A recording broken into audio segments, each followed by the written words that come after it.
Oi, gente, tudo bom com vocês? E aí, como que vocês têm passado depois do Halloween? Como é que tá essa final de ano? Geralmente é uma correria, né? Tá todo mundo muito cansado, final de ano. Tá quase já no Natal, né, gente? Que coisa. Enfim, gente, hoje eu queria conversar com vocês um pouquinho sobre um thriller jurídico, um thriller psicológico também, bastante psicológico, que se chama Em Defesa de Jacob, do William Landay. É um livro de 2012 e tem uma série de TV disponível na Apple TV. Se eu não me engano, a série tem ali 8 episódios de 45 minutos, mais ou menos, cada um. Eu não assisti a série e eu não irei assistir. Pra mim, o livro ele já tá o suficiente. Eu não sou muito assim de televisão, né? Já comentei com vocês. Então, não que eu não tenha gostado do livro, mas vou ficar só com ele mesmo. Mas lá pra frente na resenha eu vou comentar um pouquinho com vocês sobre o que me falaram sobre a série, sem spoiler, tá? Mas é isso, gente. Fica a dica aqui pra vocês hoje, pra vocês me acompanharem nessa resenha. Vamos lá, então? Psycho behavior. Who's the subject? Lecter is our most prized asset. Very careful. Believe me, you don't want Hannibal Lecter inside your head. Dangerous, darling. Então, gente, esse livro aqui, eu tinha comprado ele numa promoção da Amazon, porque eu não sei dizer pra vocês o valor dele agora, tá, gente? Eu esqueci de dar uma olhada lá. Mas ele tava muito caro numa época, daí eu peguei uma promoção. Olha só, Black Friday, né? O esquenta tá chegando aí, então pode ser que ele esteja aí num preço bom, quem sabe, se vocês se interessarem. Mas então, gente, nunca tinha lido nada desse autor e fazia um tempinho que esse livro estava na estante, mas toda hora que eu ia pegar para ler surgia uma outra coisa e aí eu acabava deixando para depois porque eu sabia que ele ia ser mais denso. Ele é um thriller jurídico, ele tem um terror psicológico muito grande e eu sabia que ele tinha essa ambiguidade de se matou ou não matou. Sabe aquela coisa do Capito traiu ou não traiu? Muita gente lembra disso, né, ao falar desse livro. Mas, antes da metade, eu já tinha uma opinião bastante forte, assim, já, formada na minha cabeça. Pelas coisas e pelo comportamento das pessoas aqui, e aquilo foi se confirmando, e eu continuei com o mesmo pensamento quando o livro terminou. Ele termina de uma maneira bastante chocante e inesperada, e só confirmou aquilo que eu imaginava. Eu vou fazer esse vídeo uma parte totalmente sem spoiler e depois uma parte com spoiler para quem assistiu a série e não quer ler o livro, ou então já leu o livro, daí a gente pode comentar aqui embaixo só sinalizando spoiler, tá? Fiquem à vontade para vocês seguirem adiante ou não, então até o final do vídeo. Bom, gente, eu vou fazer essa parte com spoiler porque eu quero ler alguns trechos para vocês, tá? Muito bem, aqui a gente vai conhecer uma família. O pai ali dessa família se chama Andy Barber e ele é promotor. Ele tem um filho adolescente de 14 anos chamado Jacob e a esposa dele é Laurie. E eles se mudam para um lugar, né, como é falado aqui, aquela típica comunidade, região ali, muito boa para você ter uma família, para você ter filhos, é mais segura, em questão de escola, né, educação. Então são pessoas que se importam muito com isso e apostam tudo que tem nisso, né? Apostam tudo numa casa boa para você ter uma segurança familiar, para você poder criar seus filhos com segurança, até que acontece alguma coisa aqui que essa fachada de normalidade da família do Andy vai cair por terra, porque vai ser encontrado morto um garoto de 14 anos com marcas de facas nas redondezas. E o Andy é que vai começar nesse caso. E até aí, ok. Só que conforme bem no início já das investigações, o filho dele, Jacob, vai ser o principal suspeito. Então, assim, a fachada de normalidade dessa família realmente cai por terra. Vou organizando aqui na minha cabeça, eu não faço roteiro, mas eu vou organizando aqui na minha cabeça, né, assim que eu faço as resenhas, de uma forma que vocês entendam e que eu não fale demais, que eu não dê spoiler, mas que não fique confuso.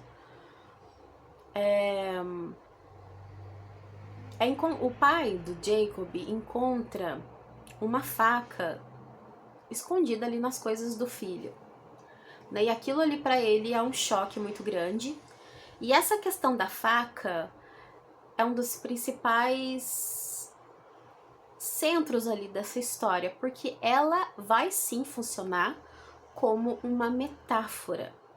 Esse livro, isso não é spoiler, porque isso é básico tanto da série quanto do livro, ele não te dá a resposta concreta. Jacob é o assassino. Não, Jacob não é o assassino. É essa ambiguidade e vocês vão decidir. Vocês vão...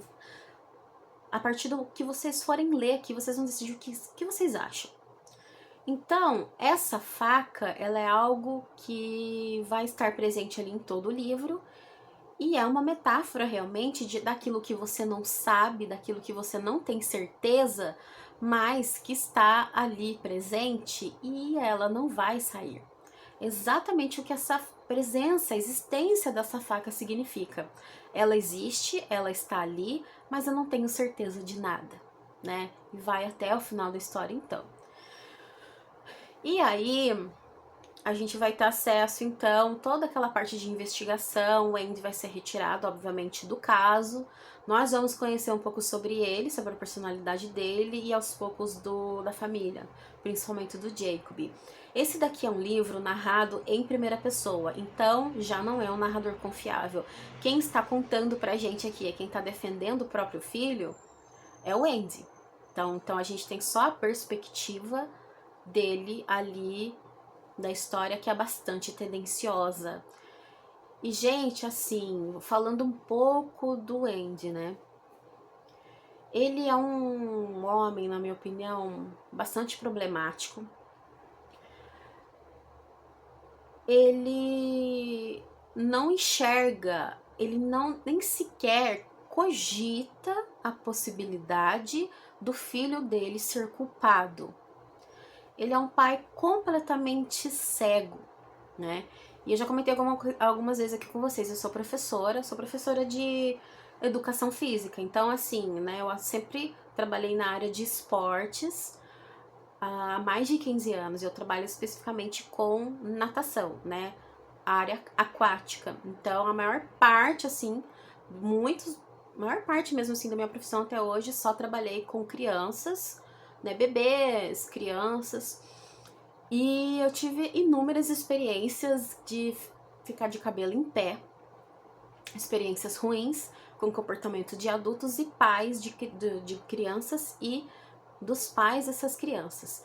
E esse pai aqui, como o Jacob, o pai do Jacob, ele é um tipo de pai que eu já tive muitos problemas e que os meus colegas já tiveram muitos problemas também, porque eles se negam, independente do que aconteça, que tá ali na cara, escancarado,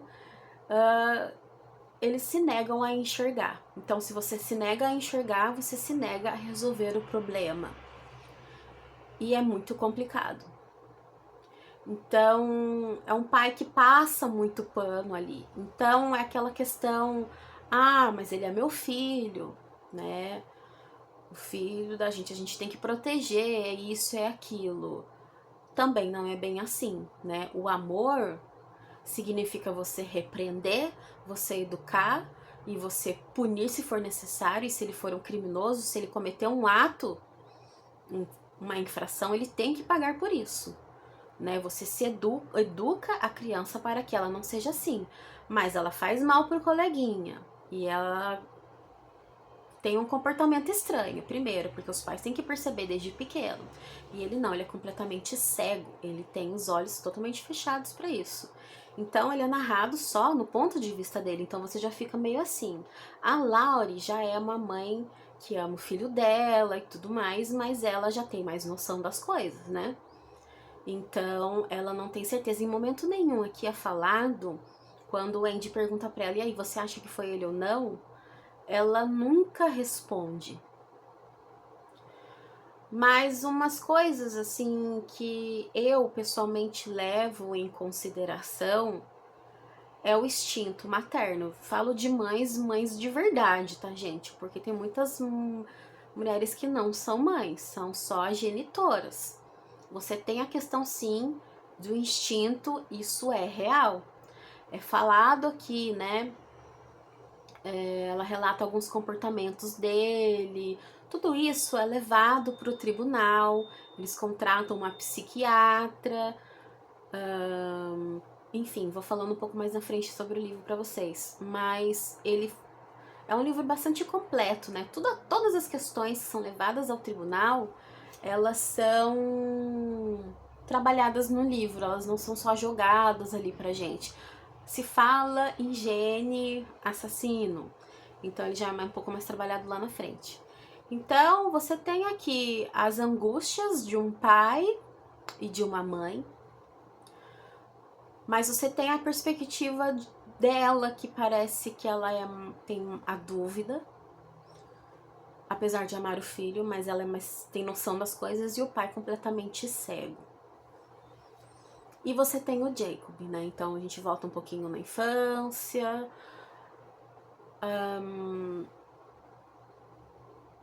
A gente vê também no momento atual, através de conversas, de relacionamentos dele com os pais e como ele era na escola, o comportamento, como que ele é um garoto estranho, mas nada disso é motivo para matar outra pessoa, enfim.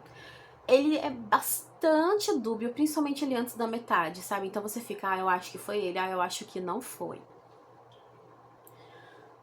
Então, assim, os pais, eles fazem tudo o que é possível, esse pai faz tudo o que é possível, mas eu acho que o que eu posso falar pra vocês, sem spoiler, eu já falei até aqui. Agora em diante, pra gente poder ampliar um pouco mais e eu poder falar minha opinião, eu vou precisar ler alguns trechos e dar spoiler pra vocês, tá bom, gente? Então, assim, se você não se importa com os spoilers, eu te convido a seguir até o final. Ou se você realmente tem interesse em ler o livro, não quer saber nada, eu recomendo que você fique até aqui, tá bom? Muito obrigada pra quem ficou até aqui. Deixa um comentário, deixa um emoji, algum recadinho. Não esqueça de deixar o like também, que é muito importante pro canal, tá, gente? E o comentário e o like mesmo, tá joia? Muito bem, gente, vamos começar aqui com spoiler. O que eu acho que aconteceu aqui? Eu acho sim que foi o Jacob que matou esse garoto. Ele vai a julgamento, né? E ele vai ser absolvido por faltas de evidências de DNA, de impressão digital, esse tipo de coisa. Mas, como é dito aqui no livro, e também não pegaram o assassino, tá? Não pegaram. Ninguém descobriu o que aconteceu. Mas, como é dito aqui no livro, nem sempre o fato de você não ter as evidências não quer dizer que a pessoa não esteve ali. Tem várias coisinhas assim que me pegaram, né? A questão da faca que o pai achou nas coisas do Jacob. Ok, ali, o garoto como disse que comprou a faca e deixou ali porque ele queria, era uma faca serrilhada, com uma estética bonita, uma estética diferente. Eu, na minha opinião, eu já não acho, embora seja adolescente, etc., que um adolescente compre uma faca escondida dos pais para ficar simplesmente guardado lá. Ainda mais pelo contexto da situação. Tudo tem que ser pensado como um contexto e não simplesmente uma faca que estava ali. Um menino é assassinado, os ferimentos são semelhantes com a faca que o pai encontrou, mas o pai não levou essa faca para análise. Gente, a todo momento esse pai, ele passa pano para absolutamente tudo. Tem uma parte aqui que a Larry, a mãe, que é quem ficava mais com a criança, né? E depois ela parou de trabalhar quando ele tinha 4 anos. Até então ele ficava na creche, daí ela parou de trabalhar para cuidar dele e ela conta, ela tem memórias de algumas coisas da infância que ela não achava normal. Aqui a gente tem a questão do instinto materno, e que é verdade, falo de mães de verdade, tá, gente? E ela fala, e é verdade, de que ela sabia quando ele vinha engatinhando, fazendo determinados barulhos, que ele já ia ter uma explosão de comportamento, de irritabilidade logo em seguida. Pela maneira como ele atirava os objetos, pela maneira como ele gritava. E a Wendy, mas ele é criança, toda criança grita. E ela fala, não desse jeito. A mãe, gente, ela sabe. Ela sabe. Então, é uma coisa que me pegou aqui desde o começo do livro, mas ela nunca verbalizou, pelo menos não para o Andy, porque ele é narrado em primeira pessoa. Então, toda vez que ele perguntou para ela disse que não sabia. Mas eu acho também que ele sabia que a Laurie achava que sim, que o filho era o assassino. Mas ele também estava em negação o tempo todo com a esposa. Ele sabia no fundo, mas ele não queria enxergar. E ele também sabia que poderia ser o Jacob, mas ele não queria ver. É um livro que vai falar não sobre o Jacob ou sobre o crime em si, embora seja um suspense de tribunal. É um livro que vai falar sobre como um pai pode ser tão cego, mas tão cego a ponto desse comportamento dele aqui mesmo. E aí você vai também retrocedendo mais no passado, e tem uma questão aqui que entra no livro sobre gene assassino. A gente uma descoberta chocante para Laurie, porque ela não sabia, o Andy nunca falou para ela. Ele tem uma linhagem de homens violentos, e alguns cometeram assassinatos. Todos os homens, né? O pai dele, o avô e etc. E o Andy nunca teve problemas com violência nem nada, mas os seus ancestrais sim. E ele tem essa sombra dessa dúvida de que o Andy tenha herdado esse gene. E o livro vai trabalhar sobre isso. E vai ser levado isso para o tribunal. Essa questão do gene assassino não é muito considerado pela ciência e pelos tribunais, né? Não é uma coisa comprovada. Na verdade, os estudos da genética é uma coisa relativamente nova. Então, pode ser que no futuro isso já seja consistente para se entrar em um tribunal. Mas nos dias de hoje, ele só acrescenta dúvidas na cabeça das pessoas. Embora você não pode condenar ninguém por causa do gene assassino, fica na mente das pessoas e do júri. É um apelo psicológico bem grande. Então aqui eu separei uns trechinhos para vocês. Esse livro, gente, ele trabalha muitas coisas, né? Na questão psicológica dos pais também, do relacionamento deles, do casamento. Aqui fala também de como a Laurie fala para ele, você não vê, você não quer ver, parece que eu tenho que pensar por nós dois. Daí, em determinados diálogos, ele fala, por que você não me contou isso, né, sobre a infância, os comportamentos estranhos dele, da criança. Crianças que se machucavam no parquinho da creche, todas as crianças perto do Jacob se machucavam. E ela fala, por que você nunca me falou isso? E ela falava, porque não dava. Porque você não conversa, você não ouve, você não fala comigo. Você é ótimo para falar nos tribunais, você fala o dia todo. Mas comigo você não falava, não tinha diálogo entre eles, né? E enfim. E aqui então falando sobre a questão do gene. Então ele tinha o Andy problemático, porque ele escondia isso de todo mundo, ó. Ele queria encerrar toda a sorte da linhagem criminosa de descendentes, absorvendo-a inteira dentro de mim. E isso não só foi um segredo dele, mas como foi uma perturbação durante a vida inteira dele. Eles contrataram então uma especialista em uma autoridade no papel de herança genética no comportamento, para fazer então uma avaliação de competência e de imputabilidade penal. No caso, no papel da herança genética no comportamento, apesar do que dissera sobre o absurdo do conceito de gene assassino, Jonathan se preparava para confrontar a questão caso fosse necessário. Jonathan é um advogado do caso, tá?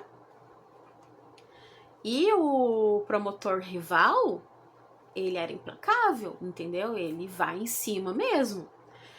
O Jacob não conseguia manipular ele. Gente, o Jacob, ele me demonstrou aqui extremamente frio diante de todas as situações da vida dele, durante a vida e do crime. Uma coisa que falam, né, nos true crimes que eu acompanho muito é que o comportamento de um assassino diz muito mais da pessoa do que até o que antecede o crime, né? Como essa pessoa se comporta depois, diz muito mais sobre ele. E aqui, né, fala sobre essa questão, então, no tribunal.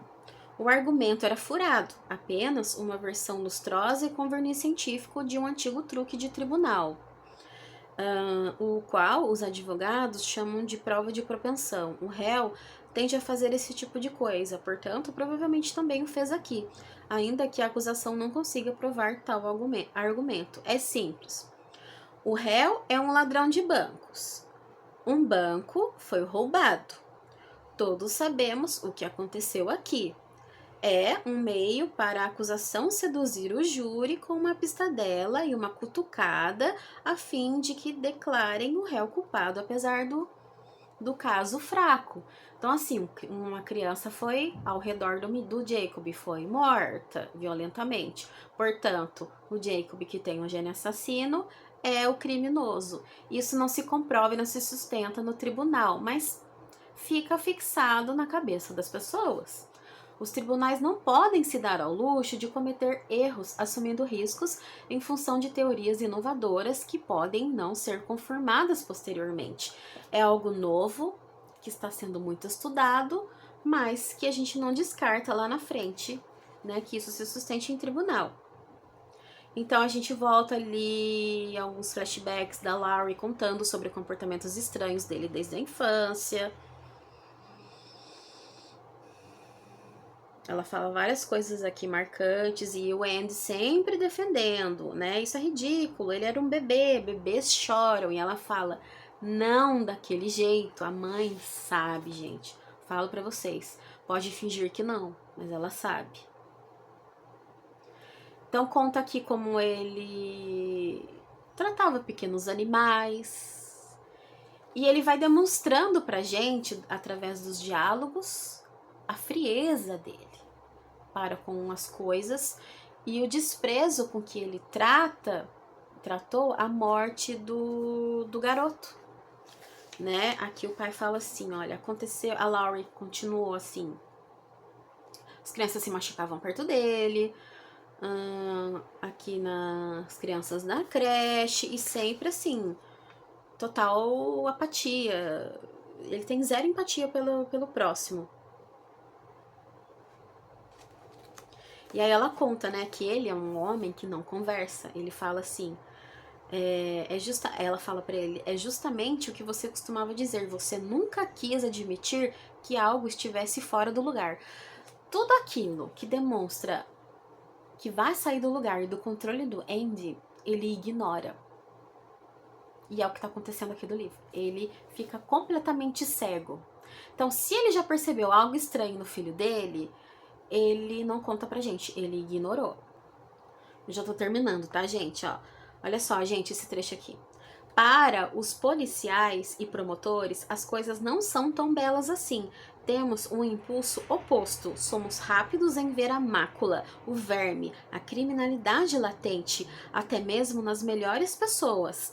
A experiência nos diz que o homem na casa ao lado é capaz de qualquer coisa. O padre pode ser um pedó, o policial um bandido, o marido, o pai amoroso, pode cultivar um segredo asqueroso.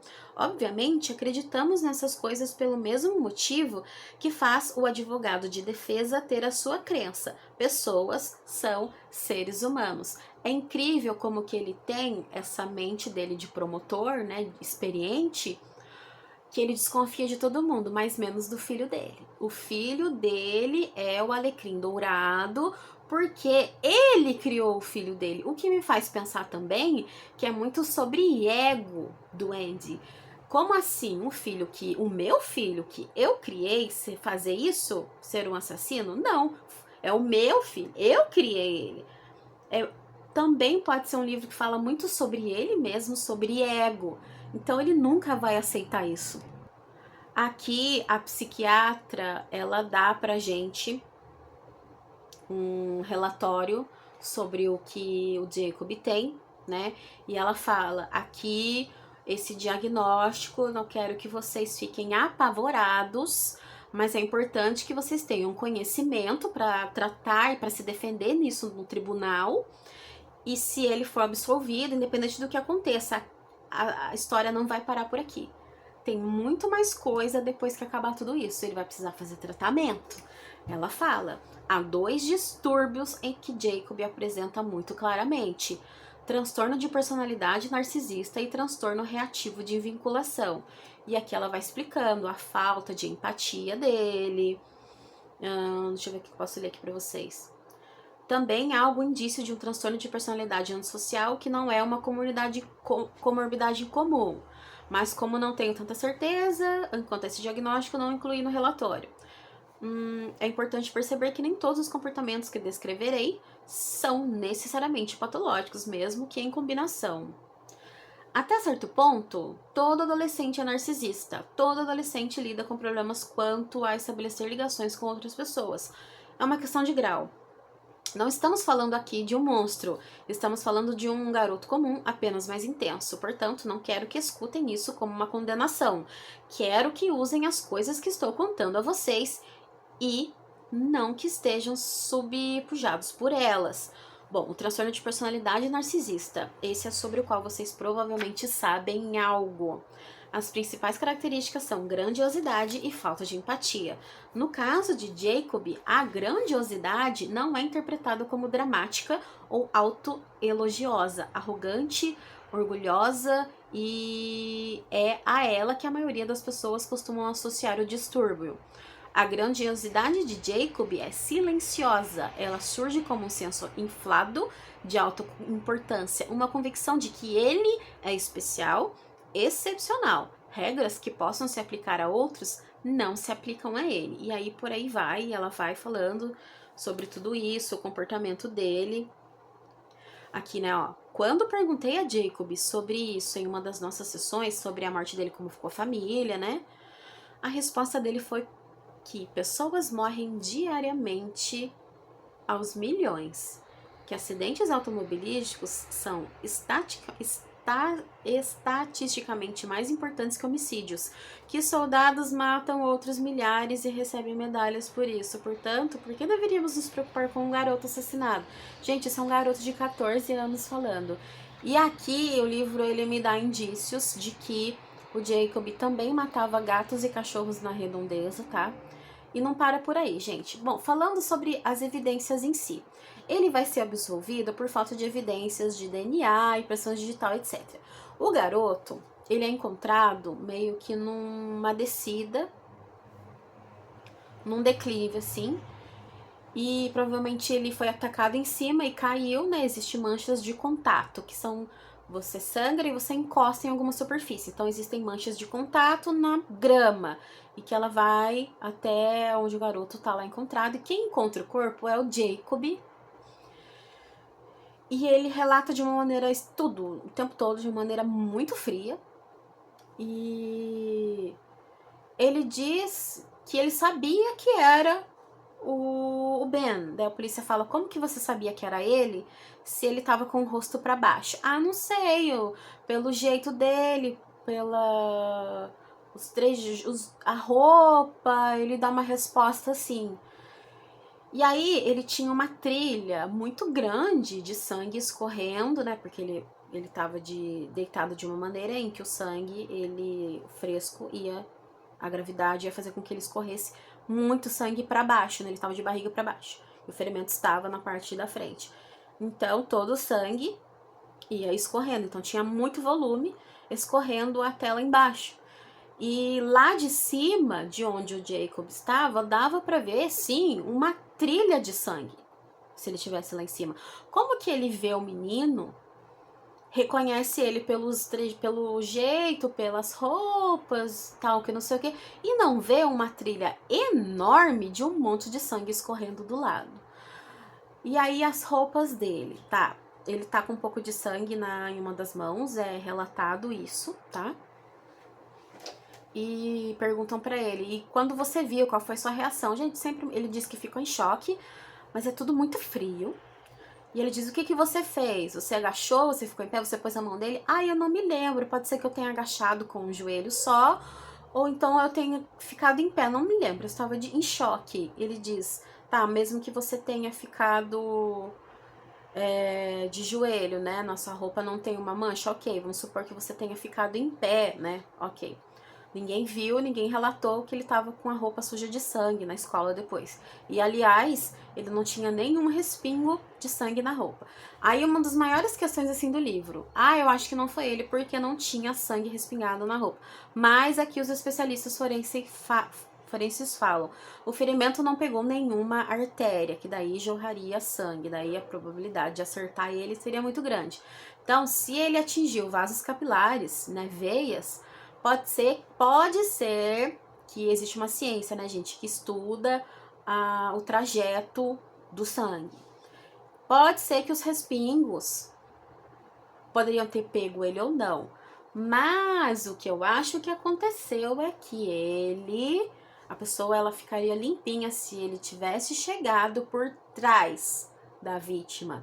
Eu acho que o Jacob chegou por trás do garoto, golpeou, não teve nenhuma mancha na roupa dele, jogou o garoto lá embaixo.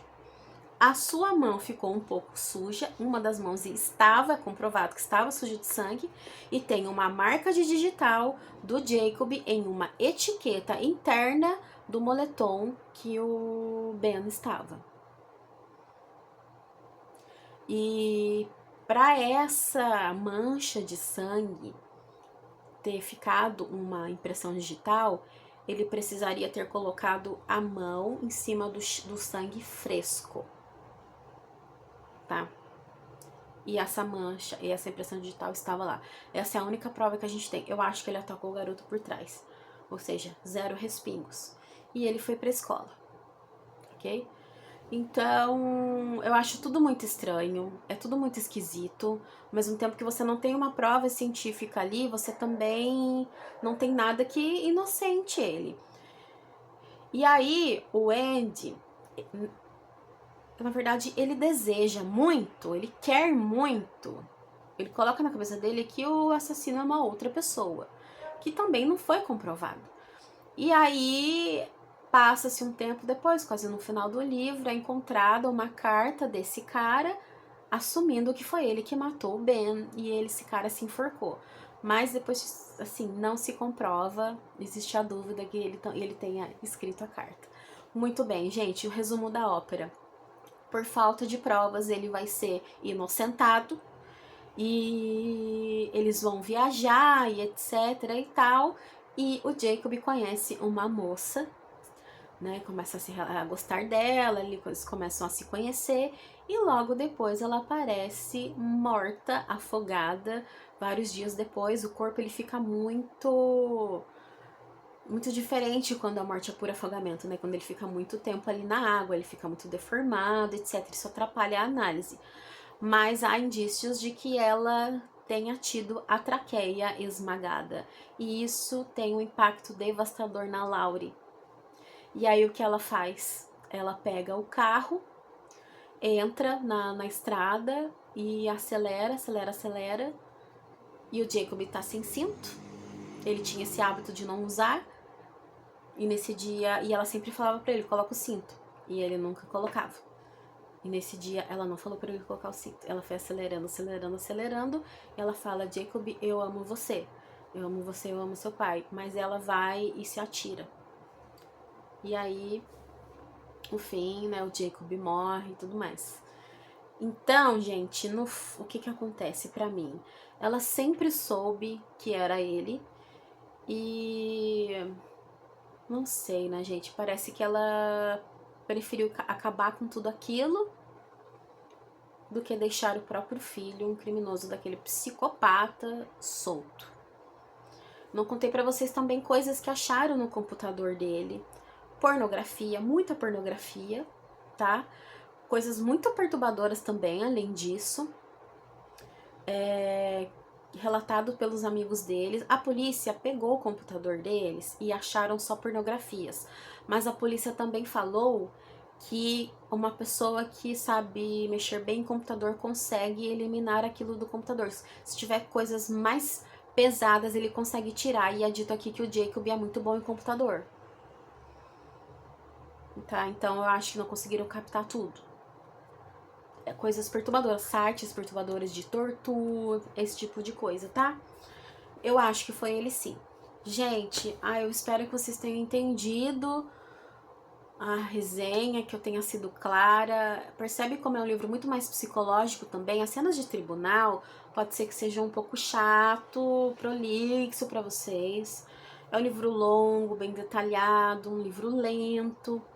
Então tem essas coisas de cenas de tribunal, que é pra quem gosta. E ele é muito mais pro lado psicológico. Então o tema central desse livro, a presença dessa faca, que pra mim é uma metáfora de algo que existe ali, que está ali, mas que você não tem a comprovação. Então você tendo que lidar pro resto da sua vida com isso. A questão sobre a cegueira de um pai, né, o que isso pode causar ali. E basicamente é sobre isso. E também um terceiro ponto. O peso que é a genética para as pessoas, né? Porque isso é uma coisa que permeia todo o livro. Pesa muito ali. A gente não pode comprovar, mas não pode ignorar toda a linhagem masculina do Andy era criminosa. Né, tinha a violência, né? Alguns matavam, outros não, mas todos eles tinham explosões, coisas que o Jacob já mostrava desde pequenininho. Gente, eu vou ficando por aqui nessa resenha. Espero que eu tenha conseguido ser clara. Não sei se eu fui bem, mas me comentem aqui embaixo o que vocês acharam, tá bom? Vou ficando por aqui. Até o próximo vídeo.